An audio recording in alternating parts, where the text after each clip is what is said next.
Squash একটি শীতকালীন সবজি যা বাংলাদেশের আবহাওয়ায় সহজেই চাষ করা যায়। সঠিক পরিচর্যা করলে প্রতি গাছ থেকে দীর্ঘ সময় ধরে ফল সংগ্রহ করা সম্ভব।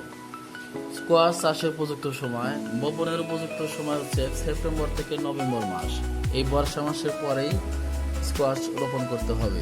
শীত প্রধান এলাকা অক্টোবর মাস সবচেয়ে উপযোগী। স্কোয়াশ বপনের ক্ষেত্রে মাটি নির্বাচন করতে হবে উর্বর, ঝুরঝুরে ও পানি নিষ্কাশনের ভালো ব্যবস্থা থাকা দোআঁশ মাটি উপযুক্ত।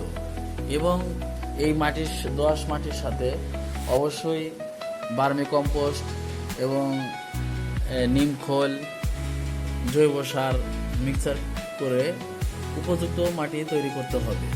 তারপর সেই মাটি বস্তায় অথবা টবে অথবা পানির বোতলে ভরে বপনের পর কিছুদিন পরেই আপনার চারা বের হবে। সেই চারা আপনি একটা বস্তায় একটা করে চারা রোপণ করবেন অথবা টবে, যে কোনো জায়গায় একটা করে চারা রোপণ করলেই হয়ে যাবে এবং কিছুদিনের ভিতরেই গাছ অনেক বড় হয়ে যাবে। এবং কয়েকদিন পর পর ভার্মি কম্পোস্ট, শিংকুচি, হাড়ে গুঁড়া মিক্সিং করে স্কোয়াশ গাছের গোড়ায় দিলে ভালো ফলন আশা করা যায়। এবং মাঝে মাঝে পচা গোবর দিলে আরও ভালো হবে। বীজ বপনের পর হালকা সেচ দিন, মাটি শুকিয়ে গেলে নিয়মিত সেচ দিন, তবে জমিতে পানি যেন না জমে। এবং একটা বিষয় খেয়াল করতে হবে, বস্তা অথবা টবে যেখানে স্কোয়াশ চারা রোপণ করুন সেখানে অবশ্যই নিয়মিত আগাছা পরিষ্কার করুন।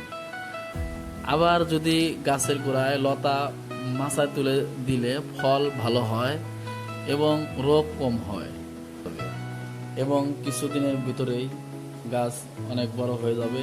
এবং কয়েকদিন পর পর ভার্মি কম্পোস্ট, শিংকুচি, হাড়ে গুঁড়া মিক্সিং করে স্কোয়াশ গাছের গোড়ায় দিলে ভালো ফলন আশা করা যায়।